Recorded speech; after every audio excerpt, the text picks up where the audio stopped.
Welcome to your Daily 5 for Tuesday, August 5th, 2025.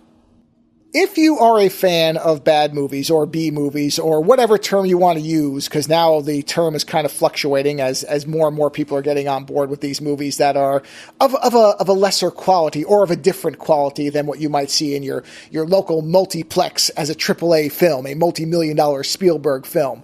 But if you are a connoisseur of these films that operate on their own wavelength, if you've ever looked at lists of some of the greatest bad movies or greatest B movies or C grade or Z grade, whatever movies of all time, you likely have at least heard or seen the title Samurai Cop from 1991. Although that date seems to be in dispute like many films of this time period because they generally take so long to make, and so release dates are very fluid and don't really actually mean anything.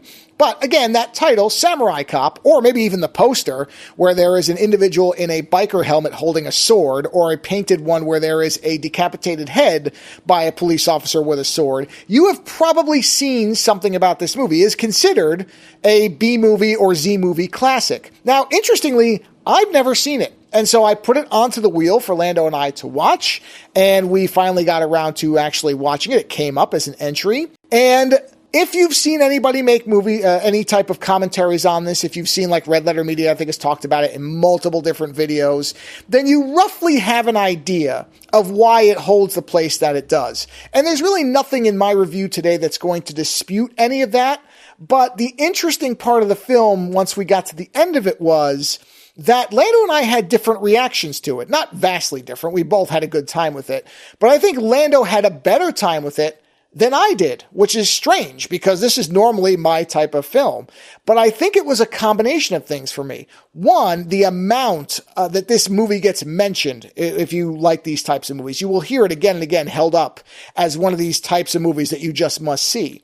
And on the other side of it, I think that because I've watched so many movies that would never ever make it to most people's watch lists and been so impressed at what people have done with so little and how inventive and interesting and strange some of these movies can be, Samurai Cop came off as a amusing film. I didn't find it to be a movie I would put on my greatest movies of this type list. If I were making a top 10 of whatever you wanted to classify these movies as, I don't think it would make it. It was amusing to watch. It is funny to see how badly it attempts to copy the Lethal Weapon formula and fails at it. And for many people, I think for people like Lando or people who don't watch a lot of these movies, I think Samurai Cop will be funnier to them.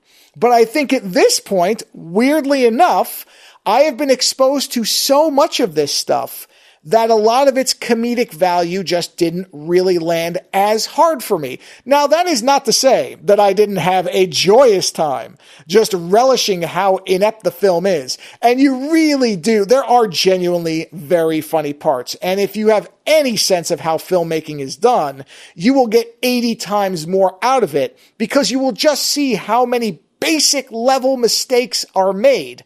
However, as Lando will point out in the commentary you'll hear, and I'm sure he'll talk about it on the Friday show, the movie does tell a cohesive story, which is something a lot of these types of movies fail at. So I don't want to come off too critical because the movie tells a story. You understand it. You know who the characters are. You know who the good guys, the bad guys, and everybody in between is.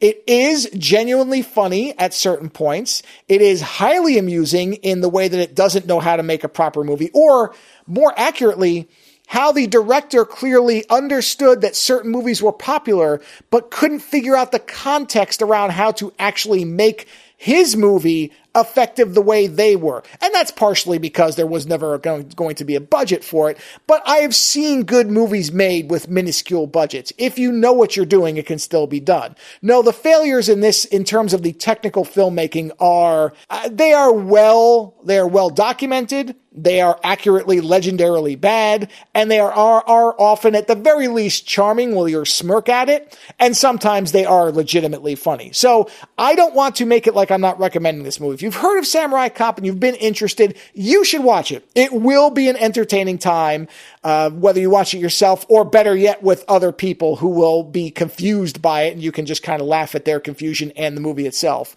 So this is a movie I understand why it's referenced so often. It didn't land as effectively for me, but that's because I've been through the looking glass and I've seen way weirder. Later.